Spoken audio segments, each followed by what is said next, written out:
Apple invente la keynote sans public, sans streaming et sans prévenir. C'était ce mardi à 15h à l'occasion de l'annonce des M2 Pro et M2 Max et des nouveaux Mac. Des processeurs qui font dire à Apple que le nouveau Mac mini M2 Pro est 14 fois plus rapide que le plus rapide des Mac mini à processeur Intel. Et on va en parler avec notre invité, expert en composants électroniques, Frédéric Crassa. Le nouveau Mac mini est donc disponible à la commande, un monstre de puissance, Wi-Fi 6E, Bluetooth 5.3 jusqu'à 3 moniteurs connectés, la résolution 8K en HDMI.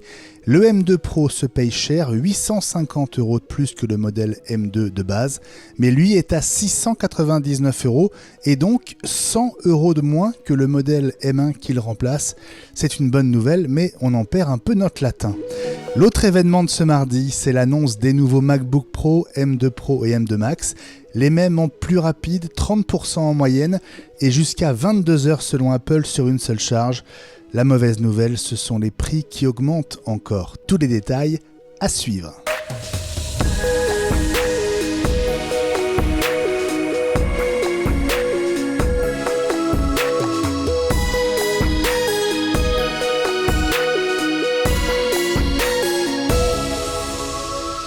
On se souviendra que l'année 2023 a vraiment commencé pour Apple ce 17 janvier. Alors, pas parce que c'est le jour où on enregistre, mais parce qu'Apple vient tout juste d'annoncer les nouveaux Mac mini M2 et M2 Pro et les nouveaux MacBook Pro, M2 Pro et M2 Max, annonce officielle. Bonjour, bonsoir à toutes et à tous, bienvenue à chacune et chacun d'entre vous dans ce 120e numéro d'iWeek, la semaine Apple, le podcast de référence sur l'actu de l'écosystème. Salut à tous, et je crois que c'est la première fois qu'on est 6 autour des micros. Alors, premier tour de table. Salut François Le Truédic. Salut Benjamin, salut à tous, très heureux de vous retrouver. J'en profite pour vous glisser au passage une belle et heureuse année parce que c'est ma première 2023 avec vous. Absolument, et bonne année à toi aussi François, plein de bonheur et plein de succès dans tes nouvelles activités. Welcome back. Salut Gilles Dounès. Salut Benjamin Vincent, bonjour les amis. Ravi de te retrouver aussi, quel après-midi hein. Oui, ça a été un petit peu chaud, on a pas mal discuté prix, caractéristiques, pro, pas pro, non, c'est bien. On va avoir une émission passionnante, j'en suis sûr, avec toi aussi. Salut Elie Abitbol. Bonsoir Benjamin, bonsoir tout le monde, ravi d'être là. Et puis avec une nouvelle intéressante, c'est que, n'en déplaise à certains, finalement c'est John Prosser qui avait raison. En tout cas, c'est lui qui a allumé la flamme de la rumeur qui s'est confirmée effectivement cet après-midi en annonce. Salut Fabrice Neumann. Salut mon capitaine, salut à tous. Bonne année François. Ben oui. Merci Fabrice, bonne année Fabrice. Bon, bon après-midi, on est dans l'actu là. Hein. Ah là c'est chaud Coco, hein, dis donc. On va donc détailler tout ça, mais entre 15h les annonces et le moment où on enregistre, il ne s'est pas passé grand-chose, donc on est à fond. Et salut donc à notre invité, c'est le 6e autour de cette table virtuelle. Salut Frédéric Crassa, comment vas-tu? Welcome back. Ouais, welcome back, bonne année à tous, ravi d'être là à l'arrache, j'adore ça quand c'est... Vraiment, c'est un truc de fou quand même. Mais bon, je suis content, on est 6, c'est super bien. Et puis, je suis avec François pour la première fois, je crois. On n'a jamais fait de podcast. Donc, je suis ravi de le revoir. On partage une certaine coupe de cheveux. Donc, voilà. Bon. T'en as plus que moi. Attends, je te rattrape. Je rappelle, Frédéric, que tu es l'une des références en France sur les processeurs et les composants électroniques. Alors, juste un mot, parce qu'on va y revenir évidemment en détail dans quelques instants. Ça y est, on peut dire que la gamme M2, elle est dévoilée quasiment intégralement.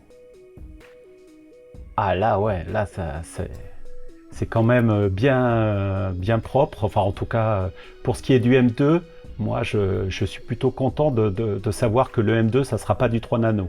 Voilà, on va en reparler, mais... Parce qu'on est toujours sur du 5 nanomètres. Hein. Ouais, je pense qu'on est sur du 5 et TSMC a du mal à sortir le 3 nano immédiatement, mais je trouvais un peu bizarre quand même sortir du M2 avec du 3 nano, tu vois, et du 5. Donc là, on reste cohérent au niveau du silicium, ça me rassure. Alors on parle d'une deuxième génération de 5 nanomètres, tu vas nous expliquer tout ça. Ouais. Ne bouge pas, hein. On va reparler des processeurs et des Mac évidemment. Bon, moi je suis Benjamin Vincent, je me permets de vous le dire quand même. Ouais. C'est un grand bonheur de passer ce moment avec vous comme chaque semaine. Voilà, je suis le petit nouveau de la bande. Le Benjamin Vincent. Alors je vous rappelle qu'iWeek la semaine Apple, c'est un podcast gratuit, accessible sur toutes les plateformes de podcast, Apple Podcast, Spotify, Deezer et les autres. Suivez donc iWeek la semaine Apple, vous ne raterez aucun épisode, et notamment pas l'épisode 118 qu'on a enregistré au tout début de cette année, qu'on a mis en ligne lundi soir. C'est notre rétrospective 2022. Et oui, 1 an d'Actu Apple en un seul épisode. Un numéro à écouter absolument et à conserver, même s'il s'est fait sans Ellie qui cherchait son micro ce jour-là. Eh oui. Bon, l'important c'est que tu sois de retour, mon cher Ellie. J'en profite pour vous remercier, vous qui nous écoutez, pour vos notes 5 étoiles et pour vos avis sur Apple Podcast.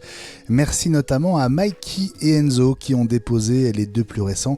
Faites comme eux, c'est très important. Vous êtes nos meilleurs ambassadeurs et c'est vous qui donnerez aussi envie à de nouveaux auditeurs de nous découvrir. On vous propose aussi de rejoindre la communauté iWeek sur patreon.com/iWeek. Et j'en profite pour remercier Gilles Ramy, Aubeuf et Eric A qui viennent d'arriver. Merci à vous pour votre soutien indispensable pour nous permettre de continuer à développer cette belle aventure. Alors en devenant soutien d'iWeek, vous accédez notamment à la version vidéo du podcast, avec 3 jours d'avance sur YouTube quand même, et sans pub. Vous verrez donc la magnifique coupe de cheveux de Frédéric Crassa, celle de François Le Truédic aussi, si vous ne les avez jamais vues.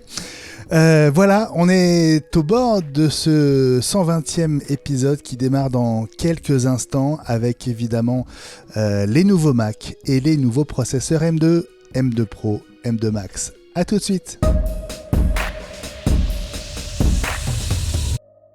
Et tout d'abord, cette info tombée à l'instant, à chaque jour son annonce après le Mac Mini et les MacBook Pro hier mardi.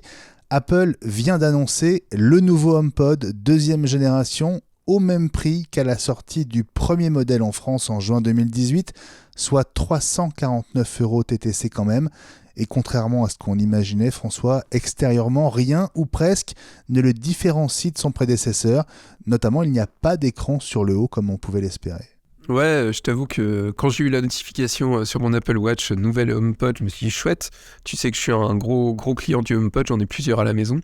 Les gros d'ailleurs, l'originel on va dire, et puis des mini. C'est vrai que ça a été une grosse déception parce qu'au final, on a vraiment le sentiment qu'Apple n'a pas réussi à se rendre compte de son échec de cette première génération qui a quand même été un four. Je sais pas si tu te souviens, mais sur la fin de sa carrière, les dernières personnes à l'avoir acheté, la première génération, il y a des cartons, on avait vraiment le sentiment qu'ils étaient en stock depuis 2-3 ans, quoi. C'était quand même assez cocasse. Et puis surtout, on s'attendait vraiment à un nouveau modèle, quoi. Un écran, quelque chose, quoi. Et au final, non, c'est juste... Ils ont ressorti des cartons, le design de la première génération. Ils ont mis un petit processeur S7 et on va laisser peser et on le vend 350 balles, pas de différence. Le HomePod, pour moi, c'est quelque chose on en profite vraiment en utilisant 2, en faisant de la stéréo, que ce soit avec le mini ou le gros. Ça veut dire que pour avoir du son en stéréo, il faut 700 € quand même. Alors, voilà, c'est le Apple que j'aime pas. Alors, qu'est-ce qu'il a de nouveau, ce HomePod ? Une puce S7. Et voilà. Mais qui permet de jouer un son vendu comme entre guillemets spatialisé par Apple, c'est ça ? Voilà, visiblement il y a l'audio spatial. On retrouve la même chose que sur la première génération, c'est-à-dire l'analyse de l'espace. Tu sais, il est en capacité en fait de renvoyer des sons et de se repérer dans l'espace pour orienter le niveau sonore s'il y a un mur, etc. Mais ça, la première génération, on l'avait déjà. Et sur la partie audio spatiale, voilà quoi, on va pas refaire le débat de l'audio spatial. Est-ce que c'est vraiment efficace ou pas ? Voilà, là est la question. Mais il y a rien de nouveau, quoi. C'est vraiment... Mais pourquoi ce HomePod ? Et puis, l'autre mauvaise surprise, c'est que le HomePod mini, lui, change de prix. Et bah ouais, allez, en passant, on fait une petite augmentation de 10 euros, hein, sait-on jamais s'il y a moyen de gagner 10 euros de plus. C'était un très bon produit, entre guillemets, à 99 euros, c'est quand même pas énorme. Ça permet de faire un concentrateur HomeKit, compatible Thread, compatible Matter aussi. Mais là, 10 euros de plus, ça fait vraiment économie de bout de chandelle. Je trouve ça décevant, même d'un point de vue pénétration de la domotique. C'est quand même la porte d'entrée pour la maison par Apple, quoi. À l'image de ce qu'on peut avoir sur l'Apple TV aussi. Et je trouve ça très dommageable que ce tarif soit majoré de 10 euros. Et puis surtout, le prix du HomePod, 349 balles, quoi. Enfin, j'en reviens pas, quoi. Il n'y a pas de nouveauté, il n'y a pas une plus-value. Quand j'ai vu ça, je me suis dit, allez, je vais faire chauffer la carte bleue, je vais en prendre un. Mais au final, moi, ça m'apporte rien par rapport au HomePod que j'ai à la maison, quoi. Ce qui est drôle, c'est que hier, quand on attendait les annonces donc de ce mardi, on pensait que ce serait peut-être le HomePod, justement, et on imaginait un repositionnement de la gamme avec donc un nouveau HomePod qui apporterait vraiment quelque chose à un tarif inférieur, ce qui n'est pas le cas, sur les deux aspects. Hein. Il est au même prix et il apporte quasiment rien. Et puis on imaginait que le HomePod mini serait repositionné peut-être à 20 euros de moins. On le voyait, pourquoi pas, à 79 euros. C'est le contraire, hein. Il prend 10 euros de plus, il passe à 109. Ouais, non, je te dis, c'est vraiment allez, je vais le dire, c'est une grosse blague. On entend beaucoup, je sais pas si pour toi c'est pareil, mais on entend beaucoup des Apple, c'est plus ce que c'était, Apple n'innove plus.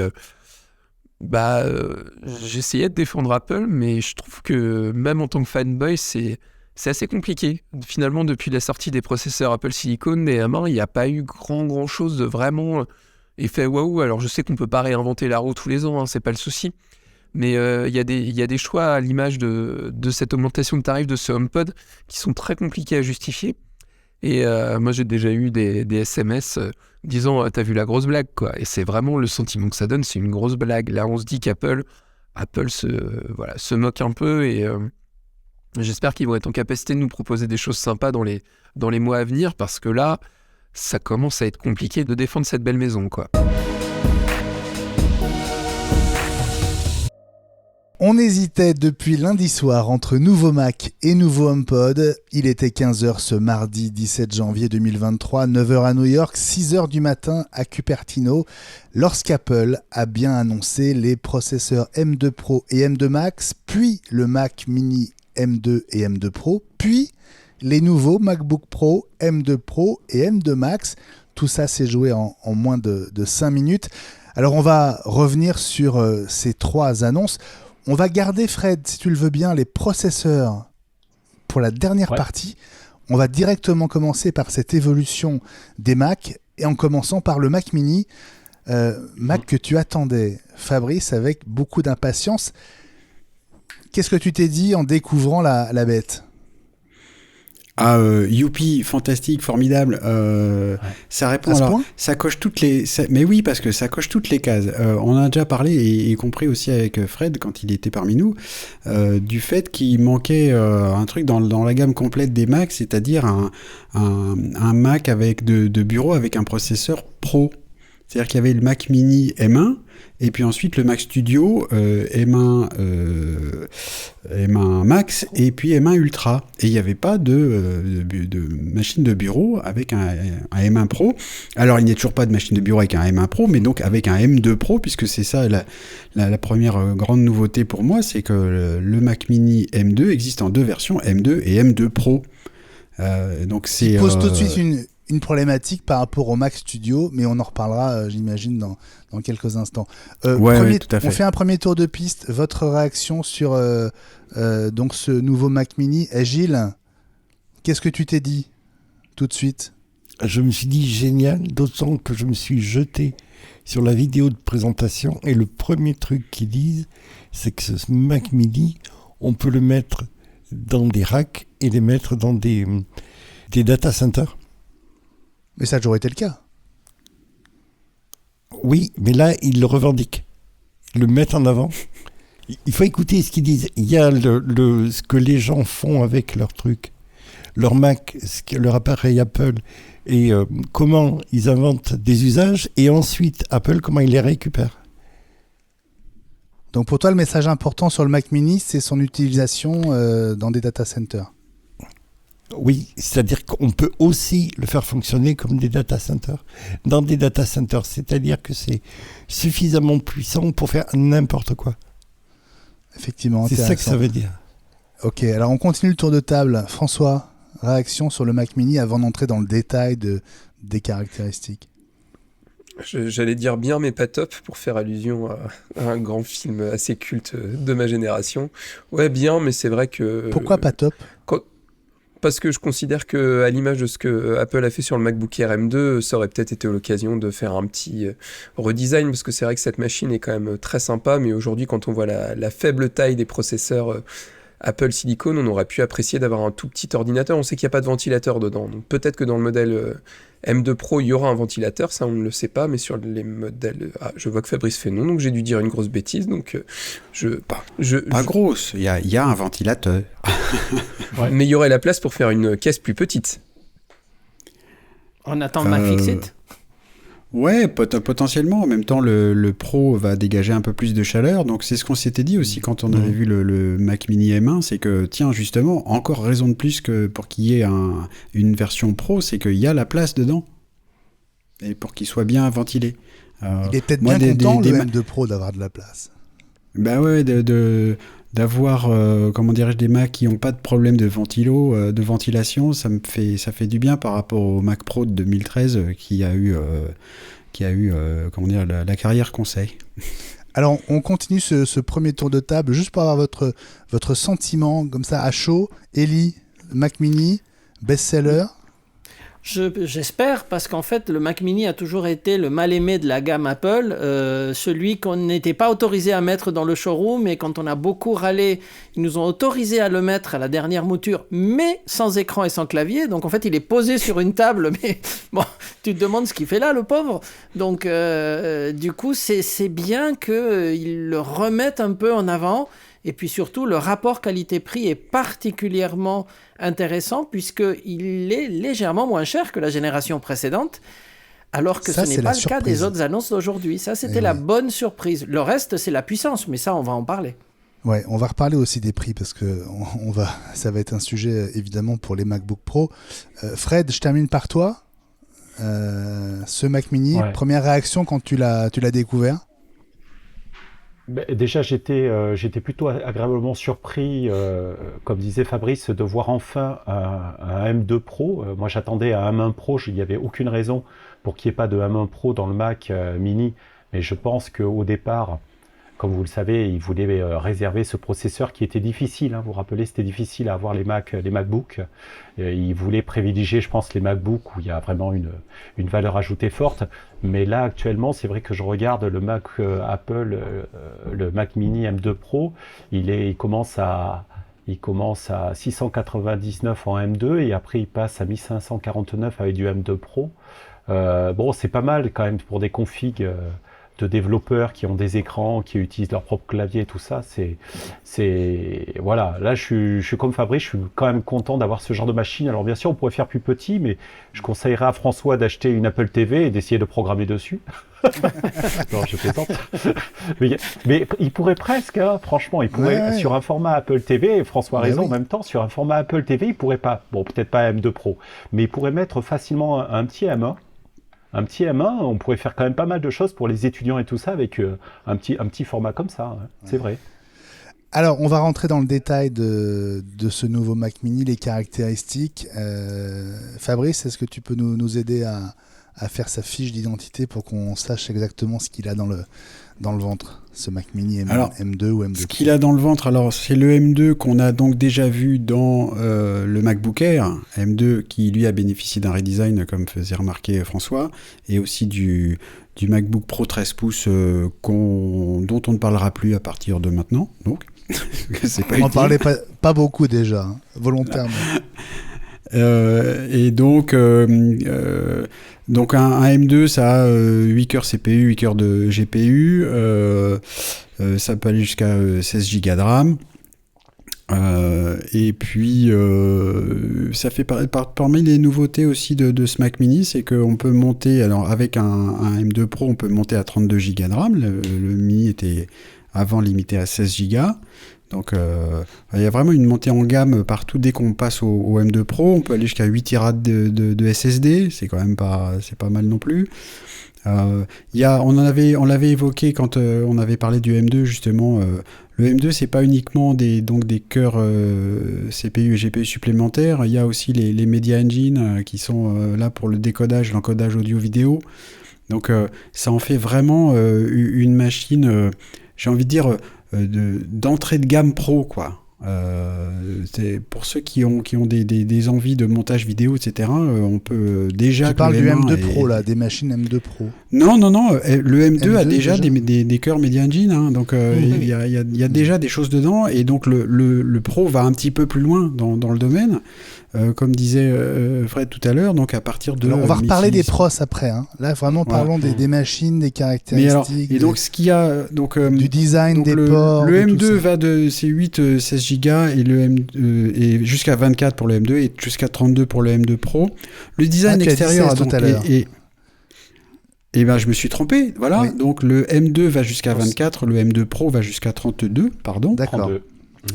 Pour les SSD, les 4 Tera et 8 Tera sont réservés au M2 Pro également.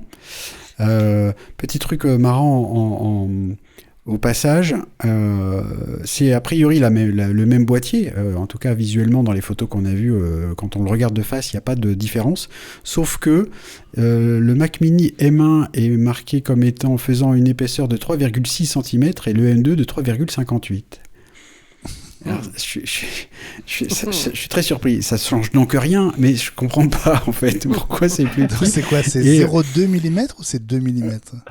C'est 0,2. Attends, me demande pas des maths, je sais pas compter moi. 3,58 contre 3,60. Oui. Ils ont juste Donc, revu leur, c'est 2 mm. C'est 2 leur mm. mesure entre les deux générations. C'est très bizarre. Et le M2 est légèrement plus léger parce que il fait 1,18 kg contre 1,20 kg pour le M1. C'est rigolo. Et ça répond aussi en partie peut-être un peu à la question de François tout à l'heure. Le M2 Pro, lui, fait 1,28 kg. Donc il doit avoir un ventilateur un petit peu plus lourd, comme le Mac Studio, j'imagine. Dans le Mac Studio, vous vous rappelez, entre l'Ultra et le Max. Donc l'Ultra fait 1 kg de plus à cause de ventilateurs et de radiateurs qui sont en cuivre plutôt que, je ne sais plus dans quel métal. Donc ça, c'est plutôt rigolo. Et il y a un autre intérêt du Pro, en plus du processeur, c'est que là, pour le coup, il y a aussi en entrée-sortie, il y a des choses qui sont très différentes. C'est-à-dire que le M2 tout court a les mêmes entrées-sorties que le M1 qui le remplace, avec 2 USB-C Thunderbolt 4 et un HDMI, et 2 USB-A. Et alors que le M2 Pro, lui, a 4 USB-C Thunderbolt 4, un HDMI et 2 USB-A. Donc il y a 2 ports USB-C supplémentaires. Et surtout Thunderbolt 4, ce qui fait que le M2 Pro est capable de gérer jusqu'à 3 écrans externes au lieu de 2 maximum avec le M2 tout court comme le M1 avant lui. Voilà. Il y a du Wi-Fi qui va un peu plus vite, etc. Mais ça change pas la vie. Donc, du 6E. Le 6E, voilà. Et puis, en termes et on en reparlera aussi tout à l'heure quand on parlera un peu de prix, en termes de connexion Ethernet, c'est toujours du 1 gigabit, sauf si on veut passer en 10 gigabits. Et ça, c'est une option payante, et on en reparlera tout à l'heure. Voilà, donc c'est le Mac Mini dont on a l'habitude, avec... dès qu'on passe au Pro, un peu d'équipement supplémentaire qui en fait une machine vraiment, vraiment intéressante, je trouve. Elie, sur la configuration, les caractéristiques, tu voulais dire un mot dont on a laissé Fabrice terminer. Je voulais corriger légèrement Fabrice, parce que c'est des annonces très récentes, mais sauf erreur de ma part, il a dit 8 GPU, en fait il y en a 10. 8 c'était sur le M1. Il y en a 10 dans les 2 premiers et 16 dans le cas du Pro. En GPU. Si j'ai bien entendu tout à l'heure, c'était juste une petite remarque. Je pense que tu as raison. Je te remercie. Je pense que tu as raison. Je vais regarder mon petit tableau, mais effectivement. Bon, on vous rappelle qu'on est vraiment dans la foulée des annonces de ces processeurs et de ces Mac. Donc voilà, on est aussi un petit peu en train de réviser nos fiches. Donc ne nous en voulez pas si on se reprend. Ça risque d'arriver plusieurs fois aujourd'hui. François, toi qui connais bien ces Mac Mini, est-ce que pour toi c'est juste le même qui change de processeur ou est-ce qu'il y a d'autres éléments vraiment qui marquent une évolution significative? Bah moi je trouve que pour moi la grosse évolution c'est vraiment le fait qu'il y ait un modèle M2 Pro. Je trouve ça vraiment cool. Et puis l'autre côté positif aussi, enfin j'en vois deux autres. La première c'est que le Mac Mini est pas mort. On sait que comme on l'a dit tout à l'heure c'est vraiment la machine un peu placardisée par Apple. On a vraiment le sentiment qu'ils la maintiennent vraiment juste parce qu'ils sont obligés. Et puis le deuxième côté, c'est que maintenant chacun va avoir le droit à son modèle. En entrée de gamme, ça reste quand même relativement abordable, je trouve. Ça reste un Mac d'entrée de gamme pour moins de 600 €. C'est quand même très positif. Et je pense qu'il y a plein de gens qui vont du coup peut-être renouveler des vieux Mac Mini qui traînaient. Puis ça marque aussi la fin du Mac Mini Intel. Ça y est, il a été complètement retiré du catalogue. Et ça, je trouve que c'est plutôt une bonne nouvelle. Maintenant, à mon avis, si Apple en avait vendu 2 dans l'année, c'était guère plus, quoi. Quand même, alors, moi, j'ai une question sur le prix, parce que c'est vrai que le modèle M2 à moins de 700 € TTC, bah, il est hyper séduisant. Si on a déjà un écran, un clavier, une souris, c'est quand même on va dire un prix d'entrée top pour s'offrir un Mac avec ce qui se fait de mieux en termes de processeur.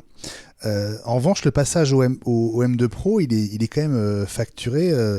En fait, on peut s'acheter plus de 2 Mac Mini M2 pour le prix d'un Mac Mini M2 Pro. Hein, puisqu'on passe de 699 à 1549. Alors certes, tu l'as dit Fabrice, on gagne 2 ports Thunderbolt 4.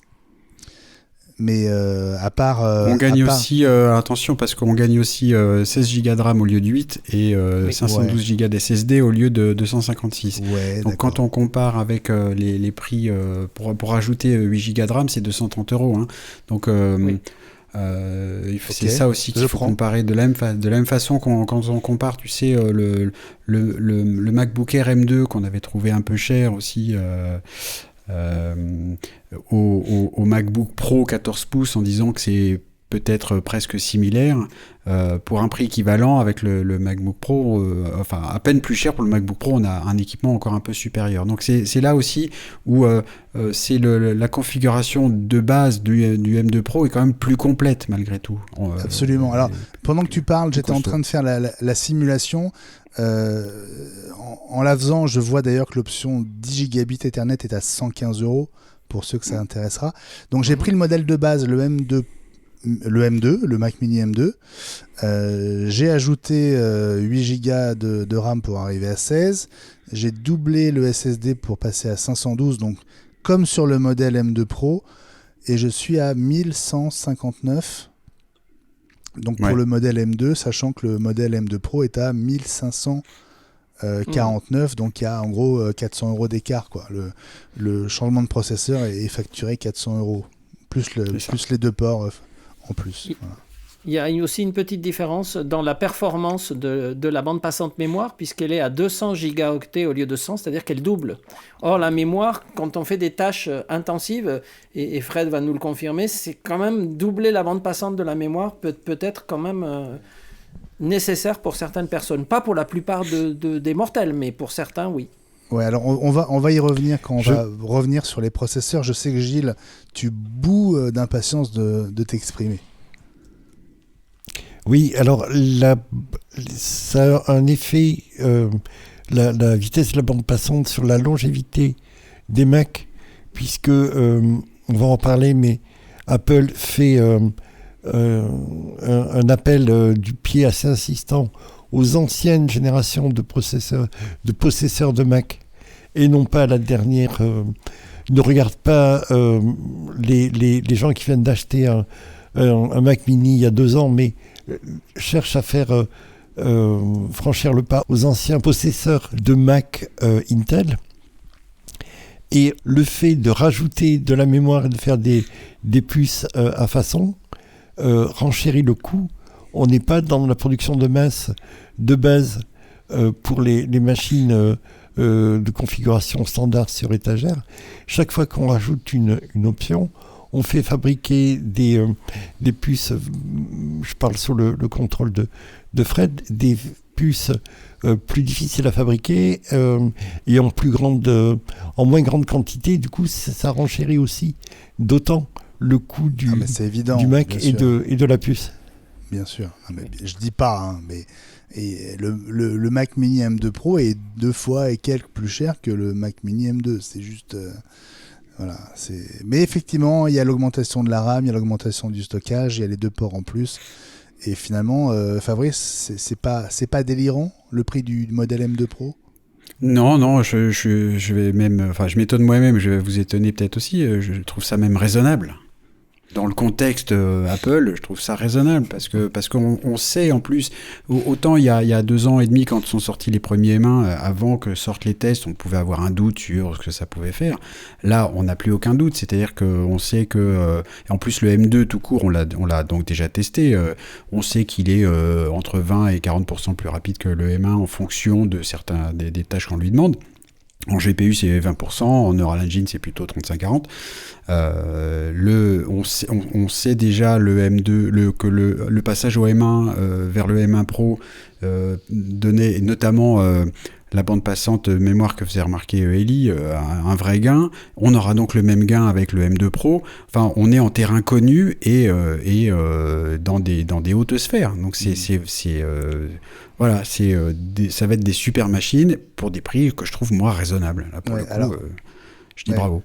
Alors, il y a quelques jours, on se posait plein de questions autour du Mac Pro, toujours pas annoncé, et de la cohérence de la gamme. François, alors c'est vrai que tu as eu comme ça cette idée et tu as eu la même pensée que moi, c'est-à-dire de regarder du côté du Mac Studio. Comment est-ce que le Mac Mini et le Mac Studio deviennent concurrents d'une certaine manière? Alors, Eli m'a fait gentiment remarquer qu'effectivement, le Mac Studio est encore sur de la puce M1. Faut pas l'oublier. Maintenant, le Mac Studio, lui, démarre avec une puce M1 Max et pas une puce M1 Pro. Donc, il y a quand même un petit écart de ce côté-là. Et c'est vrai que du coup, quand on s'amuse à configurer un Mac Mini M1 Pro avec la même quantité de RAM, je suis en train de le faire en parallèle, histoire de bien faire les choses. Ah, vas-y, combien tu m'as dit, fais-nous rêver. Alors, si on le prend en boosté au maximum, avec le processeur M2 Pro avec 12 CPU et 9 GPU, histoire de bien faire les choses, avec 32 Go de RAM, avec le 10 gigabit Ethernet, on est à 2469 €, donc pour un M2 Pro. Et une configuration à peu près équivalente, c'est-à-dire 10 CPU, 24 GPU sur le Mac Studio avec 32 Go de RAM et du M1 Max, ce coup-là, on est à 2299 €. Donc la question se pose pour moi de se dire, est-ce que quand on veut une configuration avec 32 Go de RAM, est-ce qu'on n'a pas plutôt intérêt à se diriger du côté du Mac Studio, qui lui va être en M1 Max? Alors là, on peut se tourner directement vers Fred. Entre une machine M1 Max et une machine M2 Pro, aujourd'hui, tu prends quoi à RAM égale? Je pense que c'est difficile, c'est assez difficile comme ça. Je voudrais voir des benches par rapport à ça. Après, je pense que c'est pas... pour revenir sur le Mac Mini, ce qui était frustrant, c'est de voir une machine comme ça qui est très, très appréciée des développeurs, étudiants, de pas mal d'entreprises, d'être limitée. Parce que si vous voyez, là j'ai pris le Mac Mini, alors moi je l'ai gonflé aussi, j'ai mis du M2 Pro bien sûr avec les 12 cœurs CPU, les 19 GPU, ça commence à faire, et puis j'ai mis 32 Go et 2 Tera avec le 10 Go et j'arrive à 3159 mais TTC. Donc pour un professionnel, vous enlevez 300 €, c'est 10%, x 2 ça fait 600. Donc vous arrivez à une machine à 2500 € hors taxe, c'est pas complètement délirant, et vous avez vraiment une grosse machine qui, je vous rappelle, n'a pas d'équivalent dans le monde PC. On n'a pas de petits nuques comme ça, hyper transportables, avec une telle performance sans bruit. Mais c'est vrai que ça peut cannibaliser, mais moi je prendrais plutôt du M2.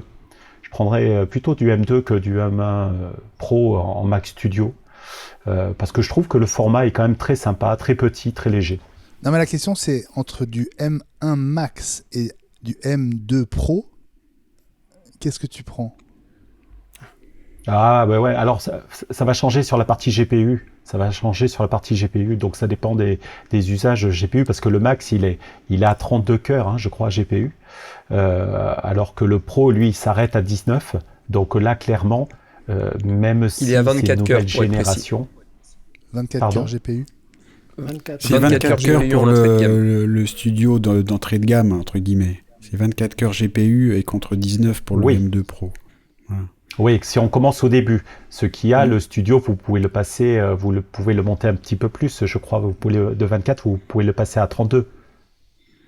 Oui, mais du coup, ça Même à 64, tant qu'on y est avec le Mais M1. ça ça monte. fait 230 € de plus, ou tu veux, oui, 64 Ouais. cœurs de plus, hop, tu fais Ouais. Mais ce que je veux 2760 dire, € de plus. Ce Mais que je veux dire le par là, truc, c'est la que c'est question des est intéressante professionnels parce qui achètent que ce genre de machine. Tu vois, Oui, mais- c'est des professionnels, ils savent exactement combien il leur faut en termes de performance graphique, parce que leur logiciel va l'exploiter. Je pense pas qu'ils vont se poser la question, est-ce que c'est un peu plus cher, un peu moins cher, parce que ça s'amortit. Et je pense s'ils ont besoin vraiment de beaucoup de GPU, ils vont aller plutôt vers le studio pour s'envoler un peu, quoi. Mais pour toi, donc, la gamme telle qu'elle est redessinée par ces annonces d'aujourd'hui, elle est pas délirante, elle est pas... Non, ouais, c'est assez propre, hein. Vous voyez, ils ont pas mis un Max, hein, ils ont pas mis le M2 Max. Ils auraient pu, hein. Ils auraient pu mettre le Max dans le Mac Mini Mac Mini. Oui. Tu crois? Oui, ils Non, ils l'ont le pas gardent. fait. Ils le Parce que là, ça gardent, aurait ils le rempli- gardent Regarde pour le studio. justement. Pour l'instant, oui. Ah bah oui. Ben oui. non, ça fait une vraie segmentation de gamme, c'est très bien. Ouais.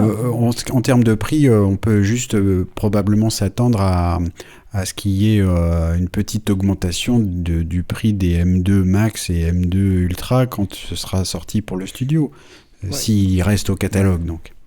Et à ce Ou moment-là, pour on le aura futur plus, Mac Pro. Hmm. Pour le futur Mac Pro, peut-être aussi. ou pour le futur Mac Pro, voilà. Ellie, tu avais une... Oui, j'avais une petite idée. remarque et puis une question pour Fred, parce que c'est juste de ce qu'on vient de parler. En remarque, c'est par rapport au format, ce qu'a dit Fred est tout à fait vrai. Nous, on a pas mal de clients, des professionnels, qui adorent le Mac Mini parce qu'en fait, quand ils se déplacent, en fait, ils mettent ça dans un cartable. C'est presque le poids d'un portable, sauf qu'ils arrivent quelque part, ils se branchent sur un vidéoprojecteur ou sur une salle où il y a 2-3 écrans déjà configurés en plateau. Et pour eux, c'est super pratique parce qu'ils arrivent juste avec ça. Ils ont toute leur puissance de calcul, tout leur stockage. Et ils trouvent que comme format, il n'y a pas mieux. Donc ça c'était la petite remarque d'expérience de nos clients. Et au niveau des GPU, puisqu'on vient d'en parler, la dernière fois, on parlait de cet hypothétique Mac Pro et de l'intérêt d'avoir une carte graphique externe par rapport au système actuel qu'on peut avoir un M2 Ultra ou peut-être un M2 Ultra plus tard, avec un nombre considérable de GPU, puisqu'on avait évoqué dans des rumeurs qu'on pourrait monter jusqu'à 96 GPU sur un Mac Pro Ultra qui sortirait peut-être. Donc je voulais l'avis de Fred. Est-ce qu'il vaut mieux avoir des GPU intégré au PROS ou une carte mère de style, je sais pas, Radeon ou autre sur un slot PCI? Bonne question. Ouais, bonne Fred. question. Ouais. Il y a 2 points. La partie Ultra, vous le savez, le M1 Ultra, on a vu qu'ils n'arrivaient pas pleinement à utiliser la partie GPU encore au niveau de l'OS. L'efficacité, d'ailleurs, elle a été remise en cause parce qu'on a vu que l'OS n'était pas capable quand même de tirer parti vraiment de l'Ultra et que le Max, en fait, était un petit peu en deçà par rapport à l'Ultra, mais on gagnait surtout sur la partie CPU. Le fait d'avoir deux processeurs comme ça en face. La carte graphique, c'est tout le problème. Je pense qu'Apple, ils ont de gros soucis pour gérer la carte graphique. Leur architecture, elle est faite pour la partie uniformisation de la mémoire, ce qu'ils appellent l'UMA, hein. Universal Memory Access. Donc la mémoire est partagée entre le CPU, le GPU avec tout un tas d'optimisations pour que ça se passe bien et que tout ça soit rapide, et ça marche très très bien. Dès qu'on va sortir sur la carte graphique, ça veut dire qu'il faut des ports PCI E 5.0, enfin c'est vraiment un bus. On revient dans l'architecture traditionnelle où on a le processeur qui doit discuter avec le GPU il a sa propre mémoire, ça fait des échanges, et donc je pense qu'Apple a quand même pas mal ils ont du mal et c'est peut-être pour ça que d'ailleurs le Mac Pro est pas sorti, ils ont du mal à pondre une architecture pour un marché qui, on l'avait dit avec Ellie, hein, c'est tout petit, hein, le marché du Mac Pro, c'est pas un grand marché, c'est vraiment pour la gloire, hein, qu'on fait ça. Donc moi, je préfère qu'Apple garde le côté UMA, le côté où le GPU, le CPU, tout ça c'est intégré, ça fait vraiment leur différence. Et qui, voilà, même s'il y a quelques professionnels peut-être qui aimeraient bien avoir ce genre de machine, hein, je pense que c'est compliqué pour Apple. En face, il y a du monde, hein, il y a quand même Nvidia en face qui est... Et puis en plus, vous savez, c'est des professionnels qui n'ont pas besoin de mobilité. Parce que ce dont on parle là, tout ce qui est processeur, ça nous fait rêver, parce que comme on disait, le mini, le MacBook, c'est des machines qui font pas de bruit, c'est des machines qui sont mobiles, qui sont légères, qui consomment peu. Quand vous rentrez dans le côté Mac Pro, c'est le côté serveur, c'est des machines, les HPC, c'est des machines très haute performance, et là les professionnels, si vous voulez, le côté chauffe, le côté bruit et le côté mobilité, ils s'en foutent un petit peu, c'est pas le problème, eux ce qu'ils veulent c'est la puissance pure. Donc c'est pas quelque chose, c'est pas vraiment l'ADN qu'a voulu prendre Apple avec Apple Silicon. On parlait du Mac Studio. Vous vous souvenez de ces dessins animés où le personnage se retrouve entouré par tout un tas de couteaux d'un seul coup, parce que il y a une explosion, il y a des débris et il est contre un mur et il y a tout un tas de trucs qui l'entourent. Oui. C'est un peu l'effet que me fait le Mac Studio là, en ce moment, par rapport à l'explosion, la déflagration que peut représenter le Mac Mini Pro. Je voudrais quand même faire en plus, oui, celui qui pédale dans le vide. Mais je voudrais quand même, je souscris à ce que dit Fred, sur le Mac Pro, à ceci près qu'il y a tout un marché là qui va s'ouvrir et qui va être extrêmement demandeur de puissance et d'environnement Apple. C'est le climat de la réalité virtuelle et de la réalité augmentée. Ouais. Et là, il va y avoir besoin de machines un peu velues, en train de fonctionner sous macOS et capables de fonctionner avec un système dérivé de macOS 10. Voilà. Ouais. Ellie, t'as pas l'air convaincu. En fait, il y a deux marchés. Il y a ce marché du casque Reality Pro qui sortira, qui sera très haut de gamme et qui utilisera certainement une puce avec pas mal de puissance. Et pour un produit comme ça, le but, c'est qu'il soit quand même légèrement, voire totalement indépendant. Si pour faire marcher ça, il faut un Mac Pro avec gonflé à fond et connecté, sinon on n'en a pas besoin. C'est pas ce que je dis. C'est comme ça que je l'avais compris. C'est pas ce que je dis. Ok, mais... Il va falloir des développeurs avec une machine capable de développer des contenus, des univers même, pour le casque et pour les lunettes. Rajouter de la réalité augmentée aux lunettes. Voilà. Oui, mais n'oublions pas qu'une fois que ça sera développé, si l'univers est tellement complexe en termes de résolution ou de détails, etc., que le casque ou les lunettes, parce que les lunettes, c'est là le vrai marché d'Apple, et les lunettes seront pilotées par un iPhone. Alors peut-être ça sera un iPhone 15 ou 16 à l'époque, mais si l'iPhone n'est pas capable de faire le rendu en temps réel pour l'envoyer aux lunettes ou au casque, ça ne marchera pas. Donc il faut que ça soit joli, complexe, mais gérable. Donc c'est là où il y aura une balance à faire dans la technologie actuelle. Bon, est-ce qu'on a fini sur le Mac Mini ? Oui.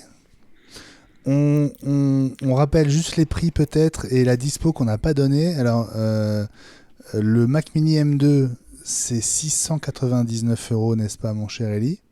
Yes. Il y a un modèle intermédiaire qui est toujours en M2, qui est légèrement mieux doté avec 512 de SSD au lieu de 256, et je crois que c'est la seule différence. Oui, je viens de regarder les caractéristiques, c'est 230 € de plus. Ouais. Donc qui lui est à 929 €. Ouais, parce que c'est vraiment la seule différence. Hein. Oui. Ça aurait été plus simple d'en mettre deux sur la page d'accueil, mais c'est pas grave. La mémoire unifiée est la même, 8 Go, les CPU, GPU, c'est pareil, 8 et 10, donc vraiment c'est la seule différence. C'est vrai que c'est assez bizarre. C'est que les SSD ça coûte cher, et aujourd'hui 256, il y a certains clients qui vont dire c'est pas assez. On Ouais, a mais déjà eu. tu pouvais le mettre en rajout à l'image de la RAM que tu peux passer à 16, etc. Quoi. C'est Bah, bizarre Apple fait d'avoir. souvent ça. Regarde dans les M2, dans Ouais, les mais du coup, MacBook c'est Air des M2, modèles, c'est exactement pareil. Hein. Mais mais c'est du vrai coup, qu'il n'y en a que 2 dans ce cas-là. Mais il y a bien la différence se joue sur le SSD. Mais en configuration à la demande, ça fait des délais tout de suite et tout. Donc là, au moins, c'est des boîtes que C'est les ça. clients peuvent acheter en magasin et partir avec. Exactement. C'est sans doute l'avantage. Et puis donc, il y a ce troisième modèle qui est le seul en M2 Pro. Donc avec 10 cœurs GPU, 16 cœurs GPU, 16 Go de mémoire et 512 de SSD. Avec donc les 4 ports Thunderbolt 4 dont nous parlait Fabrice. Et là, on est donc à 1549 €. Alors, les précommandes ont commencé dès le moment de l'annonce, hein, Ellie. Hein.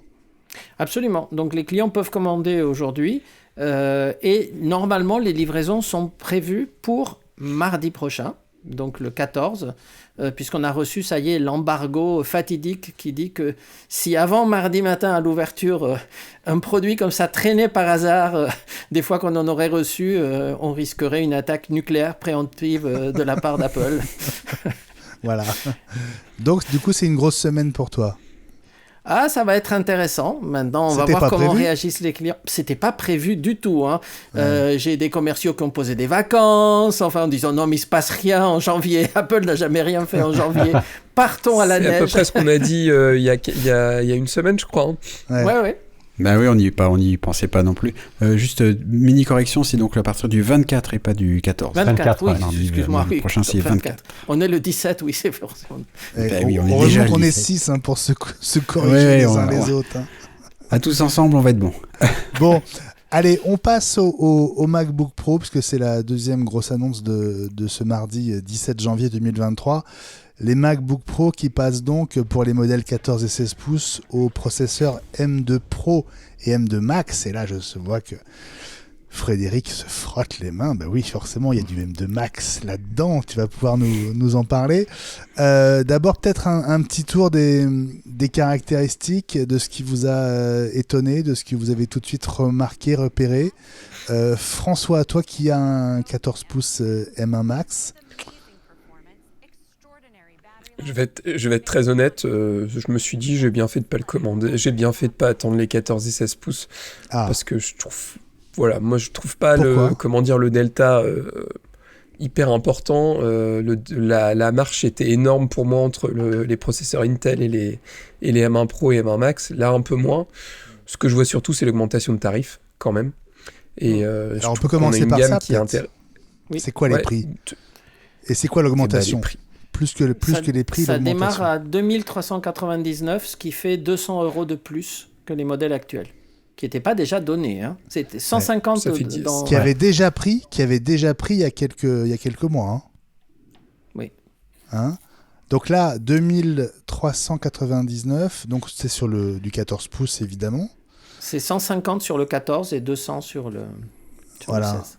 Alors 14 pouces, alors le modèle de base 14 pouces, on est donc sur un processeur M2 Pro. Je vois que les trois configurations entre guillemets standards ont toutes des processeurs légèrement différents. C'est-à-dire que le premier modèle est en 10 et 16 pour le CPU GPU, le deuxième est en 12 et 19, et évidemment le M2 Max est en 12 et 30, puisque c'est une de ses caractéristiques. On est sur 16, 16 et 32 Go, 512 Go de stockage pour le premier modèle, donc celui à 2399, et 1 Tera pour les deux suivants. Les deux suivants qui sont donc à 2999, toujours pour du M2 Pro. Et si on passe au M2 Max, là le prix d'entrée en 14 pouces, c'est 3699 €. Par rapport à la gamme M1 Max, donc c'est 200 € de plus que les derniers tarifs, Ellie, c'est ça? J'ai pas le tarif là, je ne sais pas si l'un de vous avait fait un petit tableau. Alors j'avais fait une capture ce matin. J'ai fait un je peux la tableau, mais j'ai pas retrouver trouvé le 14 M1 Max. Attends, je vais essayer. Si je l'ai sous les yeux, alors j'avais 3849. Et là, on est à... Le MacBook Pro aurait baissé de prix? Non. Non, je t'assure. Non. Ah non, c'était en 16 pouces. C'était en 16 pouces. Attends. Ah oui, en 16. Attends. Ah bah tiens, Attends. du coup, ouais. Attends, m'étonnait. Voilà. On était à 2700. Non. Non plus. 14, je vais te dire. En max, Essaye encore. Et pourquoi Ouais. j'avais pas le M1 Max? Eh ben c'est incroyable ça, ce matin. Attends, 14 parce que c'est un CTO, parce que moi je l'ai en Pro, en 2 versions, mais je l'ai pas Mais en oui. Max, c'est en Eh ben, CTO. le Max n'était plus qu'en CTO. Mais non. Bah, Et bah, du c'est coup- ce que je- Et bah du coup j'ai pas la référence puisque ouais. alors ce matin par c'était contre, 2000. en 16 pouces, oui. En 16... Non, même pas, ils sont en Pro, et les Max sont en CTO. Bah, Et ben je découvre ça, tu vois. Je pensais C'est que c'était- Eli qui a je raison pensais- parce que c'est du M. Après, je me mélange c'est aussi. du Pro. Bah, alors, les Max étaient en CTO, ouais. C'était en 16 pouces. Alors on peut comparer les 16 pouces du coup. Le 16 Non, mais il n'y a pouces- pas de Max non plus Si si. dans le tarif de base. Ah si Ben, si, ce matin le 16 Ah, toi, t'as pouces trop- M1 Max était à 3849. À combien est le M2 Max en 16 pouces? 4149, 300 € de plus. 300 € de plus, d'accord. Ok. Donc on a la réponse, en tout cas sur le 16 pouces M1 Max. M2 Max, pardon. On va y arriver. Bon, est-ce qu'il y a des caractéristiques nouvelles sur ces portables ou est-ce que c'est uniquement le processeur qui change? Non, il y a Oui. la RAM aussi. Le Wi-Fi. Ouais. Oui, Alors le Wi-Fi passe en Le Wi-Fi, 6E, ouais. effectivement Gilles. La RAM, François, explique-nous. Bah en fait, si vous prenez le MacBook Pro le plus haut de gamme en M2 Max, pardon, je vais y arriver, avec 12 CPU et 38 GPU, vous pouvez prendre une option à 96 Go de RAM. D'accord, la quantité de RAM on peut embarquer a doublé, c'est ça, Fred? 96 Go de RAM sur un portable. Non, c'était 64, 64. le maximum. justement, Là, donc, Ah oui, non, pas doublé, elle a pris 50%. c'est pas tout à fait doublé. c'est les ratios un peu chelous, tu sais, c'est comme sur les M2 où tu peux passer de 8, 16 et je sais plus, c'est 24. 24, ce truc qu'on n'a Ouais. jamais, pas très logique, quoi. Généralement, on a eu l'habitude de voir les éléments doublés, et là, bah non, c'est pas doublé, c'est doublé et un peu plus. Fred, le fait que la quantité de RAM qu'on puisse installer soit un peu proportionnelle, on va dire, à la puissance du processeur, est-ce qu'il y a une raison scientifique, mathématique, logique, ou est-ce que c'est juste une décision d'Apple qui dit non mais Non, vous c'est pourrez pas mettre Apple. 96 gigas que sur le haut de gamme? Non, non. Non, c'est pas Apple. Tout ça, ça fait partie en fait c'est la LP, DDR5, 5X et ses dérivés. Les fabricants comme HNX, Samsung et tout ça, en fait, arrivent. C'est des couches. Hein, c'est des multicouches de composants et vu que la taille est quand même limitée parce que vous avez vu la RAM il la présente toujours sur les côtés et puis vous en avez 2 de chaque côté, vous pouvez pas parce que les interfaces quand vous regardez le processeur vous voyez qu'en fait vous avez les interfaces RAM qui sont à droite et à gauche, donc il faut pas qu'elles soient trop loin parce que si elles sont loin vous perdez en efficacité, donc il faut vraiment que les 4 barrettes de RAM ou les 2 soient très très proches du processeur pour que le chemin soit très court afin d'avoir un débit vraiment maximum sans erreur et puis si possible pas trop consommer d'énergie. Donc c'est vraiment les constructeurs de RAM qui dictent ça. Moi je connais un petit peu le catalogue de certains. Il y a des paliers qui sont imposés, notamment le palier 24, c'est parce que le constructeur ou les constructeurs, parce qu'Apple a 2 constructeurs, ils proposent par exemple des paliers de capacité qui font on va proposer du 24, c'est-à-dire en fait du 12 et 12. Vous voyez? Donc quand vous voyez 96, c'est qu'ils peuvent le faire et que économiquement on peut l'acheter. Par contre, ça coûte très très cher. Ce qu'il faut que peut-être les auditeurs comprennent, c'est que c'est pas linéaire. Quand vous voyez quelque chose qui passe de 16 à 32, de 32, les prix c'est pas du tout linéaire. Dès que vous augmentez la taille de la mémoire, les prix s'envolent. C'est pas, vous faites x2 en capacité, mais vous faites peut-être x4 en prix. Vous voyez, ça peut arriver sur certains, parce que c'est des demandes rares, parce qu'on va sur des couches très élevées qui font que c'est difficile à produire et donc il y a beaucoup de déchets et la rentabilité elle est mauvaise. Et donc du coup là Apple suit en fait ses constructeurs, ses fournisseurs et ils ont adopté une nouvelle interface mémoire, vous l'avez vu, hein, qui est doublée en termes de rapidité avec cette nouvelle RAM. Voilà. Mais dans tous les cas, ce sont des multiples de 8. Hein. Donc si vous prenez les Oui, modèles, oui. c'est à chaque fois des multiples de 8. Ouais. Bon, donc RAM particulière sur le M2 Max, encore plus rapide. Ouais. François? J'avais une question, alors j'ai vu passer ça sur une conversation des administrateurs Mac. Visiblement, il y avait sur le M1 Pro, il y avait 2 moteurs ProRace pour décoder et encoder. Et visiblement, sur le nouveau, c'est pas le cas. Les Media Engine, il y en avait... Non, il me semble que si.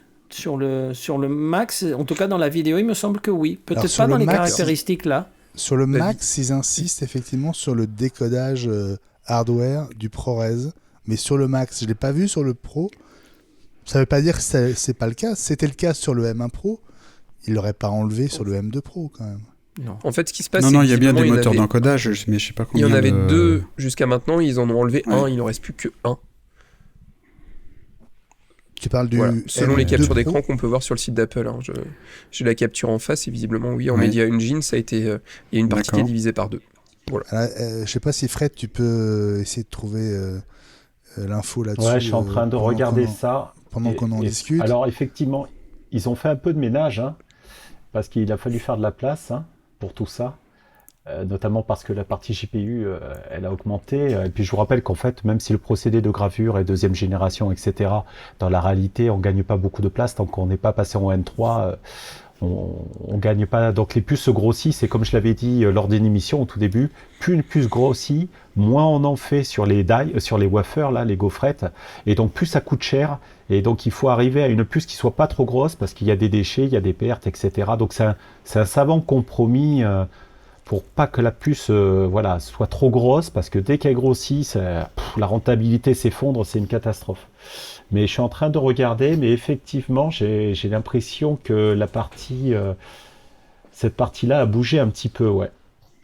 Mais Il y a donc des pas choses qui- pas dans le sens d'une évolution favorable du coup alors. Alors Sur le après, je pense M2 que c'est Pro. vraiment pour des usages bien spécifiques, et peut-être que s'ils ont divisé par 2 cet élément-là, c'est justement parce que c'était pour un usage très spécifique. Bah ouais, mais quand tu fais Mais du montage Final Cut, t'es content d'avoir 2 Media Engine. Si t'en as plus qu'un, autant Ah le bah oui. savoir. Mhm.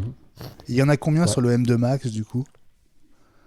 Parce qu'ils insistaient sur les capacités du M2 Max autour du décodage, encodage ProRes. Donc, Je vais regarder ça de ce pas. alors pendant que vous regardez, peut-être qu'on peut avancer sur les caractéristiques presque extérieures. On reste sur 3 ports Thunderbolt 4. Est-ce que le MagSafe Pour le reste, tout a est pareil. évolué? C'est le même Non. MagSafe Non. qu'avant? Oui. Heureusement. C'est le 3. C'est MagSafe Oui. 3 toujours, ouais. Donc le Wi-Fi, on retrouve le Wi-Fi 6E comme sur les Mac Mini M2 et M2 Pro. Oui. Pas de nouveauté côté écran. Non. Alors, L'écran est le même. L'autonomie, Apple, entre guillemets, vend 22 heures, Oui. jusqu'à 22 heures sur une seule charge. Sur le 16 pouces. Est-ce que ça, c'est lié directement à la nouvelle génération de processeurs, Fred, qui consomme moins? Oui, parce qu'on Oui. améliore, le 5 nano est amélioré au fur et à mesure, et après, TSMC demande à ses clients, soit vous mettez plus de transistors pour plus de performance, soit vous gagnez en efficacité énergétique à puissance égale. Alors après, bon, il y a des services chez TSMC pour accompagner les clients, pour essayer de voir ce qui est le mieux. Donc en améliorant un petit peu ce 5 nanomètres, il est possible qu'Apple ait choisi plutôt l'efficacité énergétique, notamment parce que les portables, c'est quand même les rois de ces puces-là, plus que le Mac Mini quand même, qui lui a pas ces problèmes-là, parce qu'il est branché sur secteur évidemment. Mais ouais, ça joue un petit peu. En termes de design, j'ai pas l'impression que le design est le même en termes de design vraiment d'architecture. Il y a rien qui a changé énormément. Peut-être la nouvelle mémoire consomme un peu moins. Ça peut jouer aussi parce que les fabricants, comme je vous disais, les fabricants de mémoire, ils améliorent aussi leurs puces. En capacité, il faut pas sous-estimer la mémoire consomme de l'énergie. Il n'y a pas que le processeur dans tout ça. Bah oui. Mais là, il y a peut-être une efficacité énergétique, mais après, c'est difficile à dire parce qu'il y a aussi plus de cœurs, on en parlera, mais de cœurs efficients. basse consommation. Justement, tu Donc, peux nous en calcule ça. parler, Fred, parce que c'est peut-être le moment justement de nous dire vraiment les points importants sur ces nouveaux processeurs et peut-être surtout sur le M2 Max. Est-ce qu'il est à la hauteur de ce que tu espérais? Alors Sur moi le j'espérais papier. du M3, donc j'espérais que TSMC, mais on s'en doutait, mais TSMC soit prêt pour faire du 3 nanomètres, et à partir du moment où vous faites du 3 nanomètres, c'est vraiment un grand gap, puisque je rappelle que le N4, c'est pas du 4 nanomètres, c'est du N5, c'est du 5 nano optimisé, et parfois il ressemblerait à du 4 nano. Donc moi j'espérais du 3 nano, donc quand j'ai vu qu'il le sortait en janvier et que je savais que TSMC n'était pas prêt pour une grande production, même s'ils ont communiqué dessus, comme quoi ils étaient prêts à produire du 3 nano dès le début d'année, là les puces que vous savez, elles ont été validées au moins en septembre-octobre, elles ont dû être validées. Donc je savais que ça serait pas du 3, donc je trouve qu'ils ont bien bossé, c'est une évolution correcte, mais comme on l'a dit, ça se paye aussi, hein, parce qu'on reste sur le même procédé de gravure, la puce grossit, ça veut dire que ça coûte beaucoup plus cher, et ils font quand même les choses bien, parce que là où je suis étonné, c'est qu'ils ont accepté, ils nous proposent d'augmenter x2 la bande passante pour la mémoire, entre la puce et la mémoire, et comme vous savez, tout se joue sur un socle entre la mémoire et la CPU, il faut que ça soit très rapide, pour pas perdre de temps, et pour pas consommer aussi beaucoup d'énergie. Je pense qu'on va avoir quand même de belles performances grâce à la mémoire, mais je m'interroge, est-ce que les gens ont besoin de beaucoup de 96 Go, 64 Go sur leur portable?